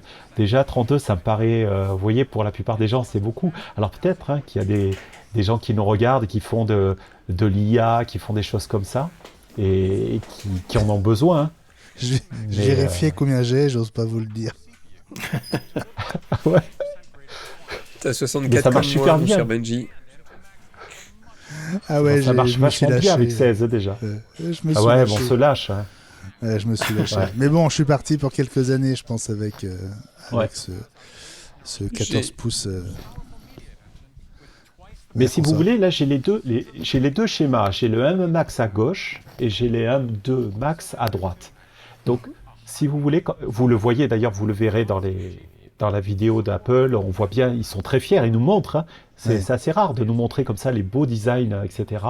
En termes de design, ça n'a pas trop changé. L'organisation est exactement la même. Ce que j'ai vu, effectivement, c'est que j'ai vu au niveau Thunderbolt, c'est un petit carré, c'est tout en haut. Il y a 4 carrés, alors qu'avant, on en avait 3. On avait 3 carrés pour gérer le 40 gigabits potentiel. Donc là, on en a 4. Donc ça, c'est plutôt une bonne nouvelle, hein, d'avoir plus de puissance au niveau des entrées-sorties. Ce que j'ai vu aussi, c'est que le Neural Engine, ils n'en parlent pas beaucoup. Il a été complètement revu dans son organisation. Il a toujours 16 cœurs. Par contre, il a vraiment, vraiment été revu. Il n'a plus du tout la même tête. Avant, il y avait une sorte de noyau central et puis on avait les cœurs qui étaient disposés tout autour, comme une pétale, dans un rectangle. Et là, en fait, les cœurs, ils sont tous, ça crée une matrice de 4 sur 4. Il y a toujours 16 cœurs. Et la partie logique est vraiment sur la droite. Donc, ils ont complètement réagencé le NPU, le Neural Processor Unit. Et donc, je ne sais pas en termes de performance, mais quand on fait ça, peut-être qu'il y aurait des performances accrues sur ce Neural Engine, mais je crois qu'ils indiquent pas grand-chose pour l'instant sur la performance. Et puis, sinon, les interfaces sur le côté sont pas mal. Et puis, le côté GPU, effectivement, il ressemble beaucoup, mais ils l'ont élargi encore. Ils ont fait la place pour mettre les 19 cœurs, puisque en gros, avant c'était sur les côtés. Les cœurs, on avait 16 cœurs d'un côté, 16 cœurs de l'autre, et puis au milieu, la logique pour connecter tout ça. Et bien là, il y a 16 cœurs d'un côté, 16 cœurs de l'autre, et puis on en a mis au milieu aussi. Enfin, il a pris du poids, il est un peu plus costaud. Donc ça, c'est un peu rentré au forceps, hein, mais ça reste quand même dans la même logique. Et puis, ce que j'ai vu, ce qu'on peut voir là tel quel, c'est que la puce, elle est plus large. Elle est beaucoup plus large. L'autre était un rectangle qui était un peu plus large qu'un carré, évidemment, mais c'est un rectangle. Mais là, elle a encore pris en largeur. Et puis, je crois qu'on le voit dans la vidéo. Vous savez, à un moment, il la montre avec les doigts. Ils sont très fiers de ça. C'est une puce on n'est pas habitué à avoir des puces comme ça, tout en largeur, très rectangulaire, vous voyez. En principe, c'est plutôt carré chez Intel, AMD, le M1, le M2 sont comme ça. Là, c'est un beau bébé. Et donc je m'interroge aussi sur sa capacité à être refroidi parce que, comme vous le savez, ce qui chauffe beaucoup, c'est la partie CPU et la partie GPU. Et je me demande comment ils ont fait dans le MacBook pour arriver à gérer le throttling, le fait qu'on réduise la fréquence pour pas que ça chauffe trop. Donc là, il faudra faire des tests par rapport à ça, mais on est dans la même continuité au niveau du design, c'est la même continuité par rapport au M1. On est vraiment dans une puce. Ah oui, quelque chose qui est important, qui se voit à l'œil quand on a l'œil, c'est que la partie AMX, vous savez, l'AMX, j'en avais parlé, c'est juste à côté des CPU haute performance, c'est des petits blocs. Il y en avait 4 et 4 de chaque côté, c'est des blocs qui font des calculs parallèles, donc des opérations matricielles, mais qu'on ne fait pas avec le NPU, qu'on ne fait pas avec le Neural Engine, qu'on va faire avec le CPU, parce que c'est beaucoup plus rapide quand on veut faire des opérations, des multiplications sur des tableaux, un peu comme Excel. Et bien ça, par contre, ça a été largement amplifié, parce qu'on était à 4 et 4, et là, je vois qu'on est passé à 9 et 9. C'est-à-dire qu'il y a 9 unités de chaque côté, alors qu'avant, on en avait 4. Donc, on passe de 8 à 18 unités de calcul matriciel. Donc ça, c'est quelque chose qui est un petit peu particulier chez Apple. Ils ont fait ça. Et en gros, quand vous balancez des opérations comme ça, des opérations où vous faites un calcul, une multiplication sur plein de valeurs, soit vous l'envoyez au GPU, soit vous l'envoyez au Neural Engine. Mais si c'est encore raisonnable, vous pouvez le faire directement dans le CPU. Et c'est fait par ce qu'ils appellent le AMX. C'est Apple quelque chose, je ne me rappelle plus le nom. Donc ça, c'est une nouveauté aussi qu'on peut voir. Voilà. Bon bah voilà tout ce qu'on pouvait dire, je crois, sur ces nouveaux Mac. Donc les commandes sont ouvertes. L'arrivée, c'est mardi prochain, donc le 24 janvier, n'est-ce pas, Elie ? Absolument. Est-ce qu'on sait en termes de quantité à quoi ça va ressembler ? Est-ce qu'il y en aura 2 par magasin comme ça a été le cas à la fin de l'année dernière ? Écoute, l'actualité est tellement récente que, pour dire la vérité, au moment où on a démarré l'enregistrement, on n'avait toujours pas reçu ni la liste de prix. Donc nous ne l'avons pas reçu en direct, mais les grossistes ne l'ont pas reçu. Donc le process, je pense que ça arrivera pendant la nuit, il faut l'espérer, parce que tant que les grossistes n'ont pas la liste de prix, ils ne peuvent pas commander des produits chez Apple. Et tant qu'ils ne les référencent pas dans leur base de données, nous ne pouvons pas commander des produits chez les grossistes. Donc, tu vois un peu le stress. Voilà, c'est ça. Bon, écoute, en tout cas, on croise les doigts pour que ça se passe bien d'ici mardi prochain. On suivra évidemment la sortie de ces nouveaux Mac la semaine prochaine. Merci Fred d'avoir été là. Tu restes avec nous. On se retrouve dans un instant pour l'info de la semaine. Et l'info de la semaine, c'est toi qui nous l'as soufflé, Fabrice. C'est assez préoccupant. On va en parler avec toi.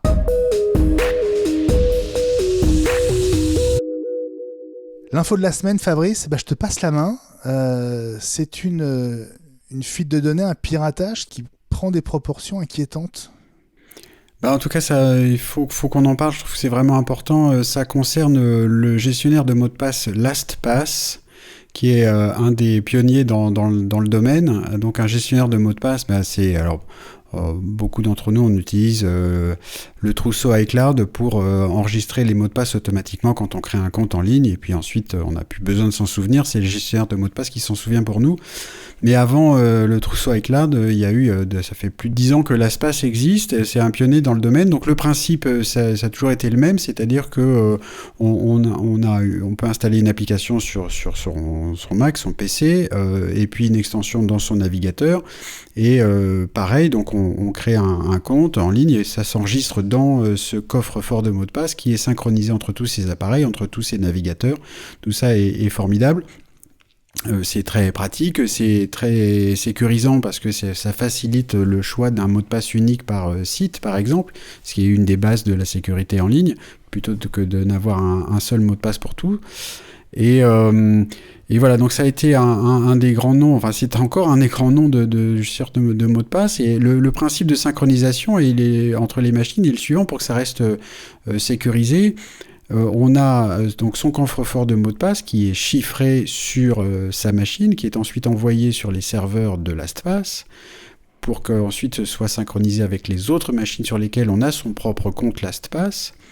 Le principe, c'est que donc normalement, LastPass donc ne connaît pas l'entreprise LastPass qui a été rachetée plusieurs fois depuis, mais ne connaît pas les mots de passe de ses utilisateurs, tout en permettant et en proposant un système de synchronisation. Donc c'est formidable. Moi, j'utilise un truc comme ça depuis je sais pas, plus de 10 ans. Et j'ai été pareil client de LastPass pendant quelques temps, puis j'ai changé. On en parlera un petit peu plus tard.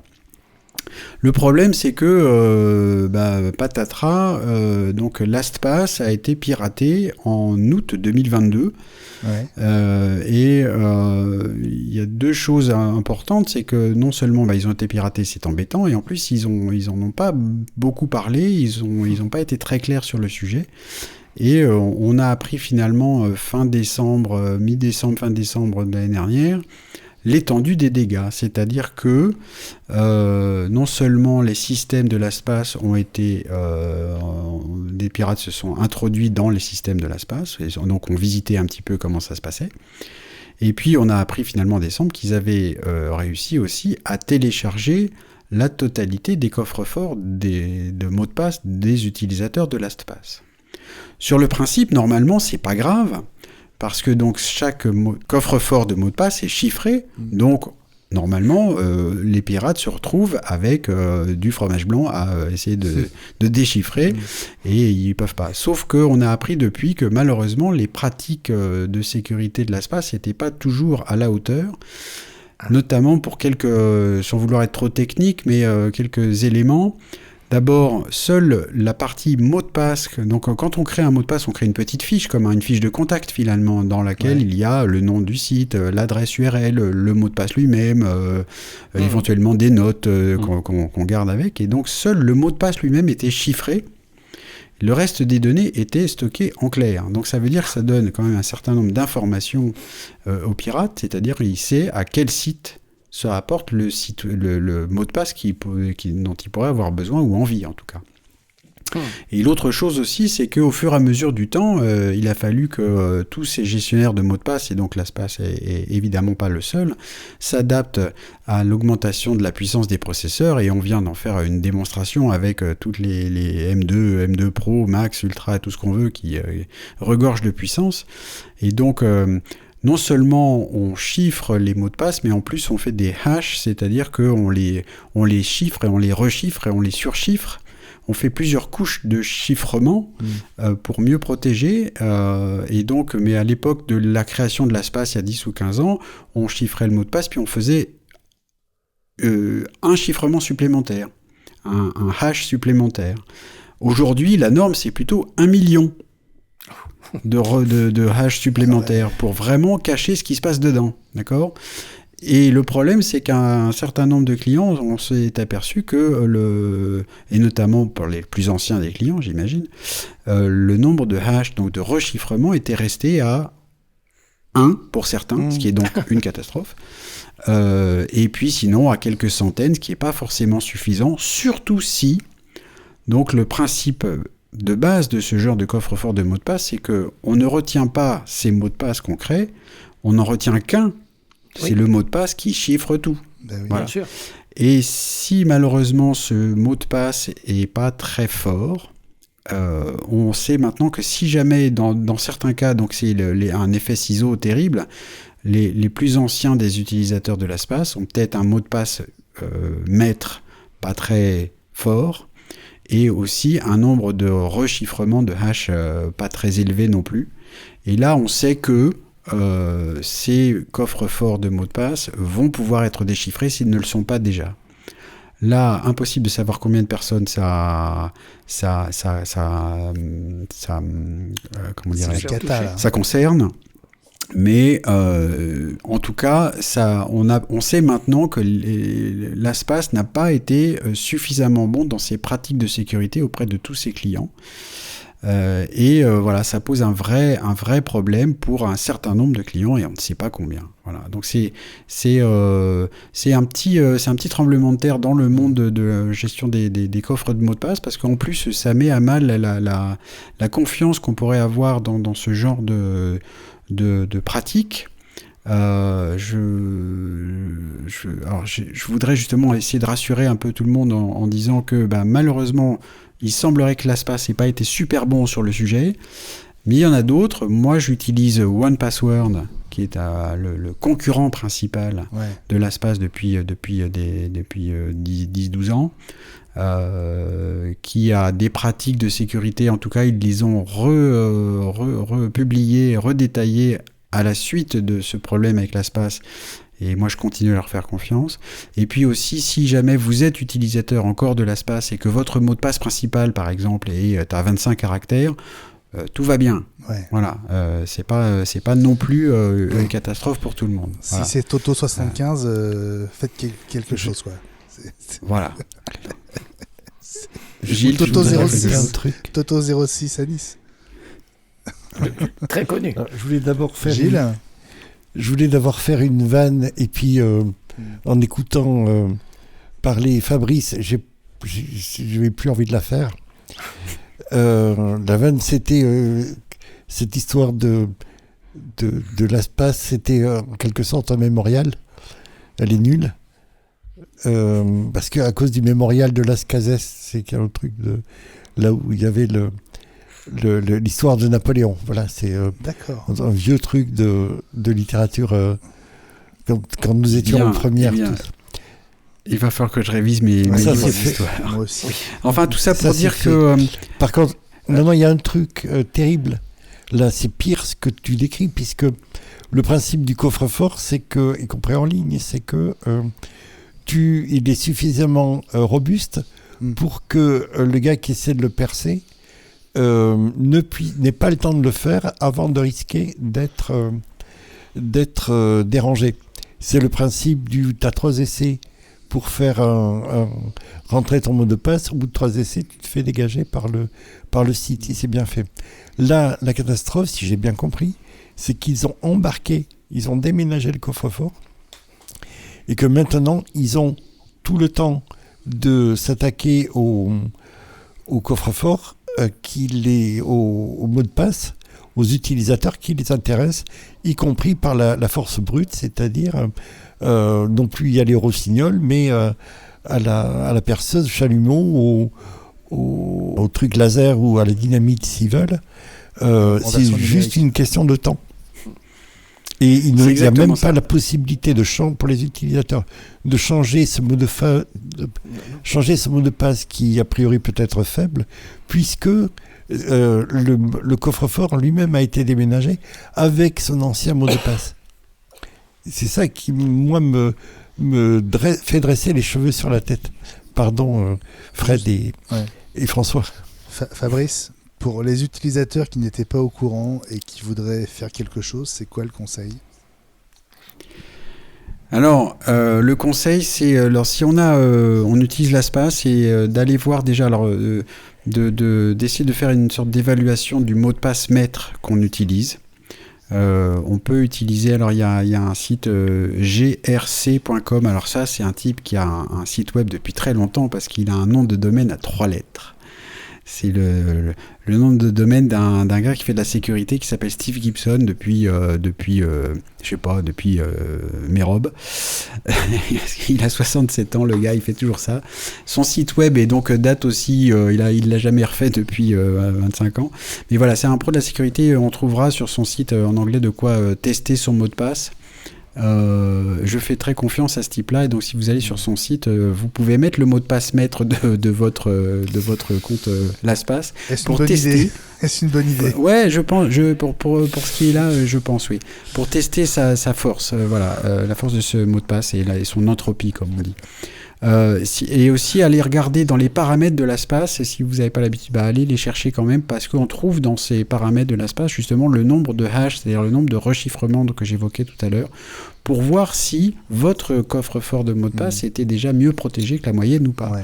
Si vous êtes à 500 000 ou à 1 million, Et c'est déjà, en gros, ça suffit. Si en plus votre mot de passe n'est pas justement mot de passe 1, 2, 3, 4, à ce moment-là, vous êtes protégé. Si en revanche, vous avez un nombre de hash et donc de rechiffrement assez faible et que votre mot de passe, finalement, vous apercevez que vous vouliez le changer depuis 2 ans, vous ne l'avez pas fait et que ce n'est pas terrible, malheureusement, là, il faut s'ingénier à aller changer ces mots de passe, les mots de passe de ces comptes. Oui. Parce que potentiellement, ils peuvent avoir déjà été découverts ou être sur le point de l'être. Donc ça, on n'y coupera pas. Ça veut dire aussi que si vous faites ça, alors soit vous prenez la décision de changer de gestionnaire de mot de passe, soit vous conservez l'espace, mais donc en changeant le mot de passe maître, et ça on peut le faire naturellement, en augmentant le nombre de hash, et à ce moment-là vous serez protégé, y compris toujours avec l'espace qui reste une bonne solution malgré tout. Ils vont avoir du mal à s'en remettre, mais c'est une grosse tâche, hein, voilà. Et en plus, pour le grand public, ils n'ont pas suivi ça, personne n'a suivi ça, mais dans le petit monde de moins en moins petit d'ailleurs, les pratiques et aussi le manque de communication de l'ASPA sur le sujet est fortement condamné. Ils ont très mal géré ça. Voilà. Donc voilà ce qu'on peut faire. Et puis pour ceux qui n'auraient pas encore de gestionnaire de mot de passe, je vous en supplie, utilisez-en un. Et vous êtes sur Mac comme des gens de bonne compagnie. Utilisez donc le trousseau iCloud d'Apple. Il est très bien. Il est a priori bien protégé. Il est pratique. Mais bref, utilisez un gestionnaire de mot de passe comme ça pour éviter d'avoir toujours le même mot de passe partout. Je vous en supplie. Eh bien, merci, mon cher Fabrice, de nous avoir alerté sur cet incident assez grave quand même, hein, en espérant qu'il n'y ait pas trop de conséquences et que ceux qui avaient confié leur mot de passe à LastPass ne payent pas les conséquences de cette attaque de pirates. On se retrouve dans un instant avec la mise au point de Gilles. Gilles, je crois que tu veux nous reparler du fameux Mac à écran tactile. À tout de suite. Mon cher Gilles, tu voulais donc revenir sur cette rumeur d'un MacBook Pro à écran tactile. On en a parlé la semaine dernière. Mark Gurman avait évoqué une première fois la possibilité de voir de tels Mac à écran tactile à partir de 2025. T'étais pas convaincu et je crois qu'il est revenu sur le sujet ce week-end. Oui, tu adores d'ailleurs. Tu adores quand on parle de Steve Jobs et notre ami Fred adore quand on parle de Mark Gurman, donc il n'est pas venu pour rien. Et tu es mon invité. Donc, mais tu as raison. J'avais pris les précautions oratoires d'usage. Et puis notre estimé collègue en a rajouté une couche dans sa livraison hebdomadaire dimanche. Et puis j'ai réfléchi. Et je me suis rappelé que, en ce qui me concerne, ce genre de premier mouvement de ma part était rarement le bon. Je vais te donner un exemple. Lorsque Steve avait lancé le Music Store en avril 2003, je m'étais fendu d'un édito assez critique et tout à fait crétin même, avant de me raviser en voyant les chiffres de vente du Music Store et de l'iPod la semaine suivante. Et de me dire, en définitive, il y avait peut-être quelque chose de cet ordre-là. Donc, voilà, là où j'en suis. Bon, on connaît la suite, hein, effectivement, sur le sujet de la musique, mais en ce qui concerne cette fameuse interface tactile, Gilles, est-ce qu'il y a du nouveau qui t'a convaincu ? Oui, tu fais bien de parler d'interface tactile. Mark Gurman souligne que Microsoft a déjà réussi à faire cohabiter les deux types d'interfaces, à la fois dans ses tablettes et dans les ordinateurs de ses clients qui sont constructeurs. Tandis qu'Apple, ils ont toujours à faire converger. Pardon ? On l'a dit aussi, hein, ici. Oui, on l'a dit ici aussi, mais alors que Apple fait converger petit à petit les deux principaux OS, Mac et iPadOS. Ouais. Mais c'est tout parce que jusqu'à présent, ça n'a jamais vraiment dérangé Apple de ne pas faire comme Microsoft. Hein. Bah, tu as tout à fait raison, mais Là où il touche juste, c'est quand il souligne que le Mac est désormais le seul des produits Apple à ne pas utiliser l'interface tactile et que la plupart de ses jeunes clients ont davantage été habitués à utiliser le tactile que la souris, qui fera bientôt figure d'interface pour les vieux. C'est vrai. C'est là où ils touchent juste, dans la mesure où le marché pro, sur lequel ils sont en train de gagner des parts de marché, utilise énormément des écrans avec du tactile. Sur les ordinateurs Microsoft qu'Apple a vocation à récupérer, à supplanter, mais également dans des dalles de grande diagonale qui sont des surfaces de présentation qui ont remplacé le paperboard ou le tableau blanc Velleda des années 70 et 80. C'est extrêmement utile pour les présentations au public et ça, le Mac le fait extrêmement difficilement.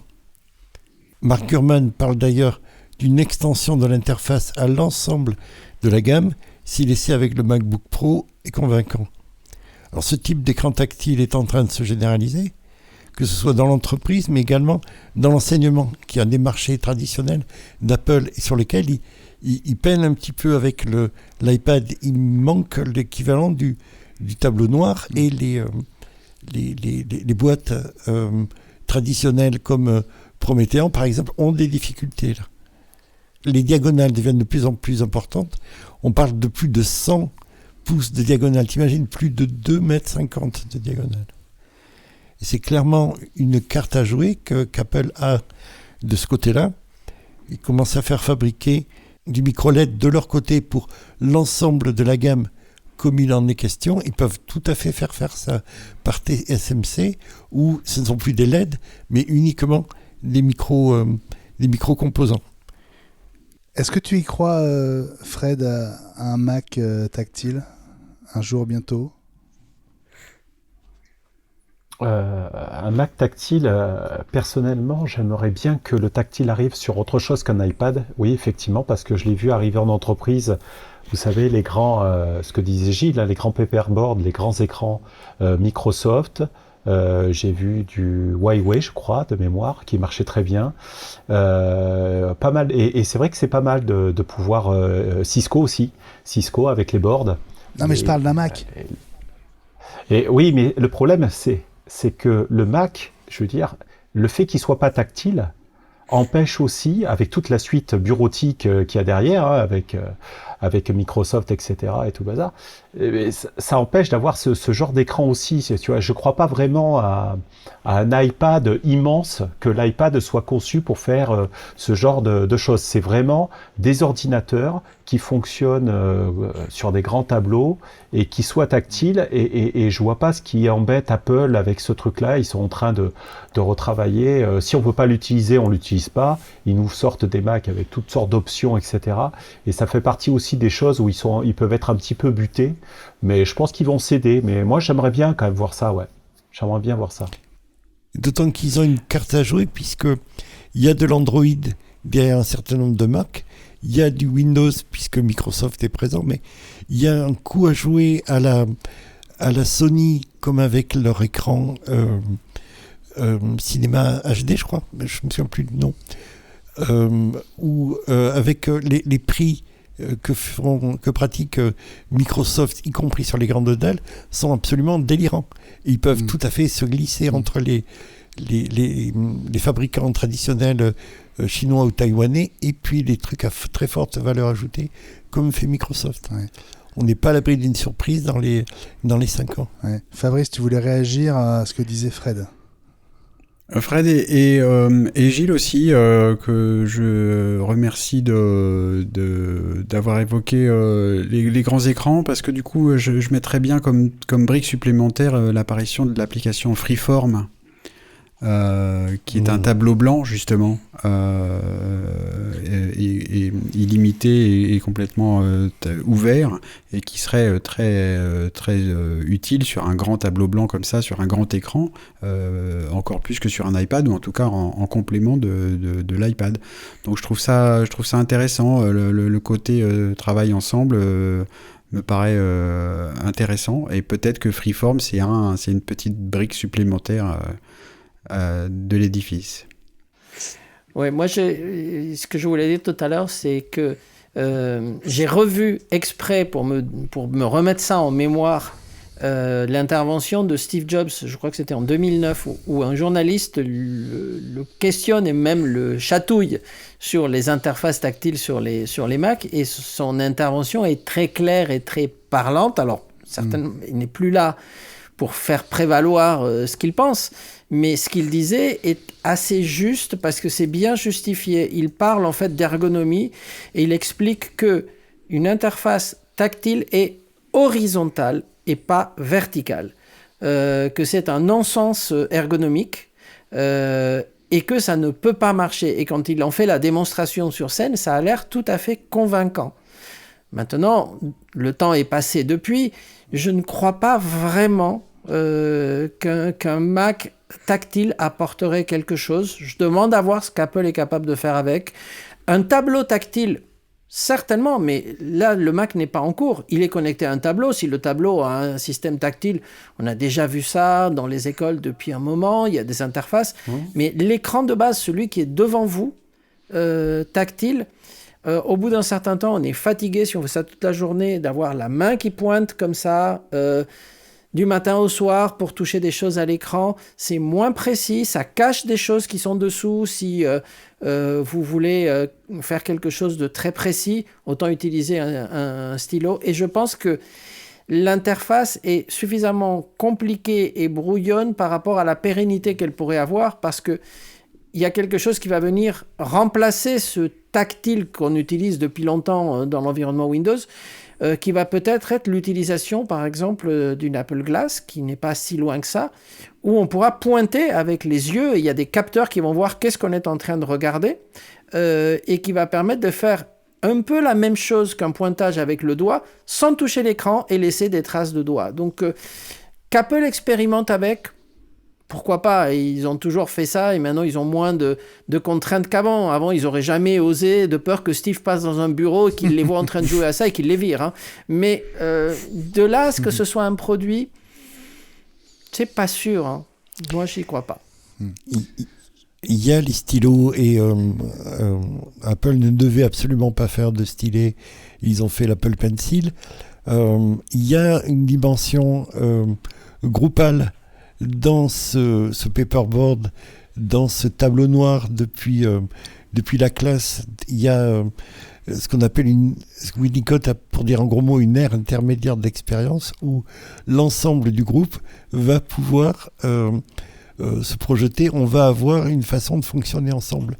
Je ne suis pas sûr qu'on puisse partager ça avec le sentiment d'être tout seul, même avec des choses partagées dans les lunettes ou le casque de réalité virtuelle. Voilà. Bon bah Gilles, je pense que tu as lancé le débat. Merci beaucoup pour cette mise au point, tu vois, qui suscite des réactions parmi nous.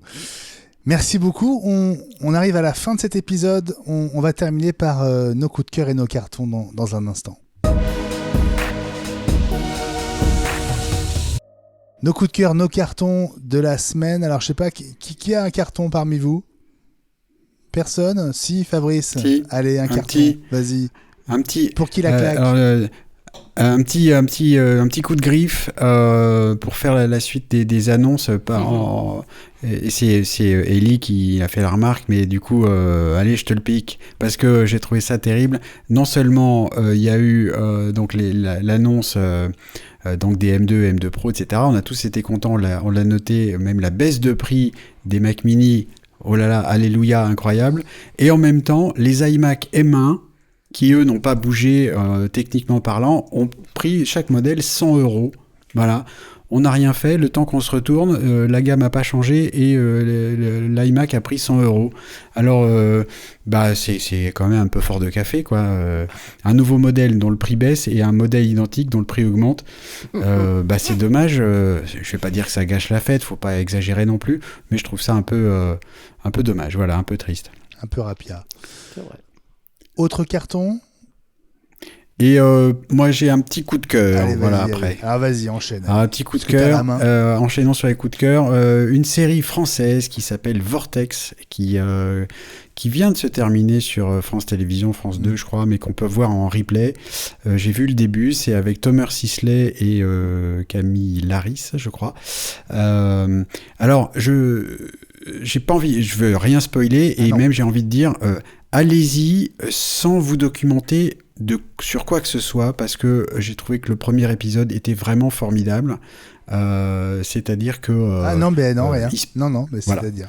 C'est tout. il se passe un truc, 2 trucs, 3 trucs, 12 trucs, et voilà. Moi, j'ai trouvé ça très bien fait. J'ai pas été jusqu'au bout encore, mais allez, voilà, allez-y, vous m'en direz des nouvelles. J'ai trouvé ça très bien. Voilà, Vortex. Vortex. Ellie, coup de cœur.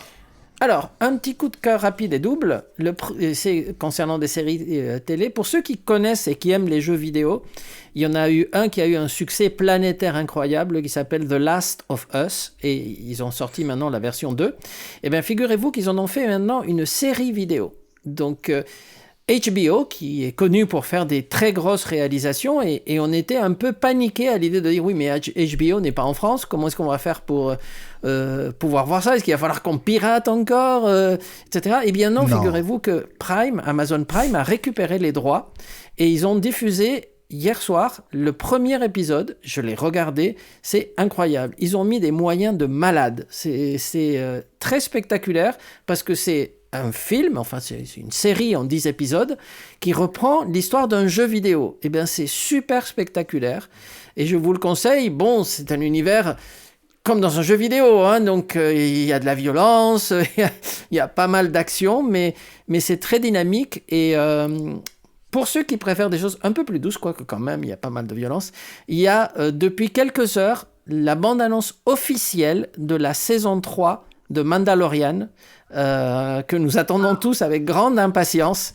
Et la bande-annonce, c'est de plus en plus intégré dans l'univers Star Wars, de plus en plus de moyens. Donc là, on est dans les combats spatiaux, dans les scènes avec plein de personnages. Donc plus ils ont de moyens, plus ça devient spectaculaire. Et c'est le 1er mars, le premier épisode, donc c'est dans pas si longtemps. Et je suis très impatient de voir ça. Voilà, et on en parlait ce matin avec Fabrice Neumann dans la quotidienne iWeek qu'on vous conseille évidemment. Gilles, un petit coup de cœur? Oui, en préparant le point de vue, j'ai repensé à... On a parlé là du tableau blanc ou du paperboard, ces grandes feuilles de papier qu'on déroule verticalement en réfléchissant en groupe. C'est René Caès qui parlait aussi d'appareil psychique groupal. J'ai repensé à une photo de Doug Menuez où on voit Steve au moment où il monte à partir de rien, des quelques millions qu'il a récupéré de ses actions Apple, au moment où il monte Next avec une poignée de cadres qu'il a débauchés.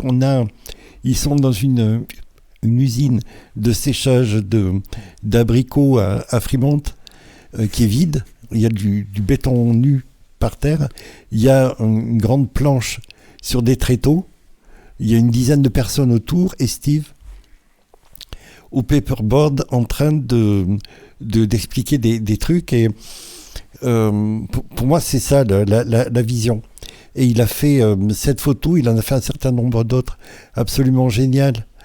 De Steve, mais également de Larry Ellison ou de Bill Gates, ou tout un tas de dirigeants des années 90 de la tech. Le bouquin s'appelle Fearless Genius. Vous devez pouvoir le trouver sur Internet encore.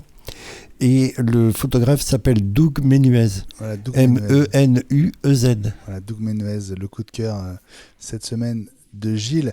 Fred, est-ce que tu aurais un coup de cœur à partager avec nous en quelques secondes? Ouais, j'ai réécouté en fait sur Prime, j'ai vu Rocketman que j'avais pas vu avec Elton John sur le biopic d'Elton John. Et j'ai trouvé que c'était franchement, ça m'intéressait moyennement. Et en fait, je me suis rendu compte que j'adorais quand même les chansons d'Elton John. Hein. Ça a bercé notre enfance aussi.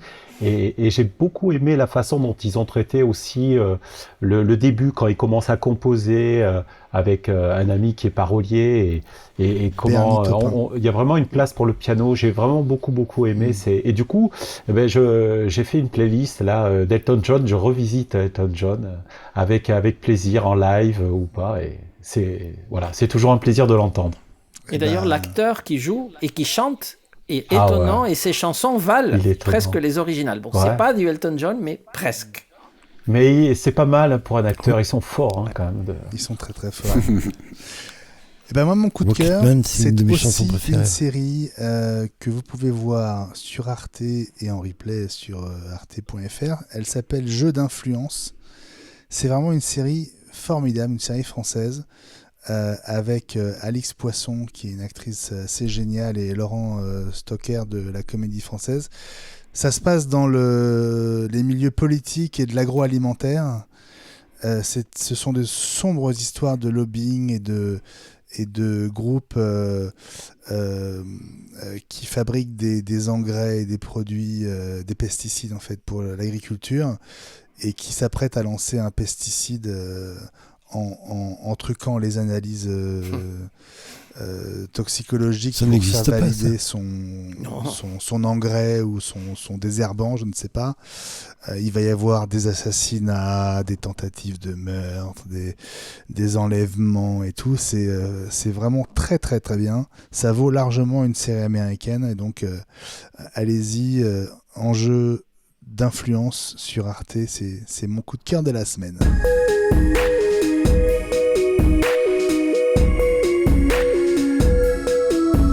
C'est la fin de cet épisode 120 d'iWeek, la semaine Apple, le podcast. Merci de votre fidélité, merci d'être aussi nombreux en ce début 2023 à nous suivre à la fois avec l'hebdo et aussi avec la quotidienne iWeek, ce podcast compagnon qu'on vous conseille de la même manière sur toutes les plateformes de podcast. C'est gratuit. Et pour nous remercier et pour rejoindre la communauté iWeek, vous connaissez l'adresse patreon.com/iWeek. Un petit geste pour vous, mais ça fait toute la différence pour nous, et on a besoin de votre soutien pour continuer à développer cette fantastique aventure qu'est iWeek pour nous. Merci Frédéric Crassa d'être revenu dans iWeek et la semaine Apple, c'est toujours un plaisir. Un plaisir partagé, c'est super, je suis très content, je suis Patreon aussi, donc je vous soutiens, je suis ravi. Merci, merci doublement. Merci doublement. Et puis, en plus, tu es monté dans le train en marche aujourd'hui. Là, c'était génial de pouvoir te choper au vol juste après ces annonces autour des M2 Pro et M2 Max. À très vite pour le M2 Ultra, alors. Oui, il va arriver. Et pour les M3 en 3 nano, si j'ai bien compris. Ah oui. Ça, ce sera le Mac Pro. Avec grand plaisir. Là, ça sera un grand moment, le M3. Ce sera le Mac Pro, là. Là, peut-être. Ouais, mais allez. Je suis pas sûr. Moi, je mets une pièce là-dessus. Allez. Évidemment, vous retrouvez cet épisode en vidéo dès le jeudi sur patreon.com/iWeek si vous faites partie de nos soutiens. Rendez-vous le dimanche sur YouTube avec un petit peu de pub. Eh oui, c'est la contrepartie. Nous, on se retrouve la semaine prochaine. Nous serons le 25 janvier. Ce sera l'épisode 121. On sera quelques heures après l'arrivée de ces nouveaux Macs dont on vous a parlé aujourd'hui. Encore merci de votre présence, de votre soutien, de votre amitié. Passez une très très bonne semaine. Salut les garçons. Élie, Fabrice, François, bonsoir. Gilles. Grand bonheur d'être avec vous. Et on se dit à la semaine prochaine. Bye bye. Salut à tous. À la semaine prochaine. Salut mon capitaine. Ciao. Salut à tous. Ciao.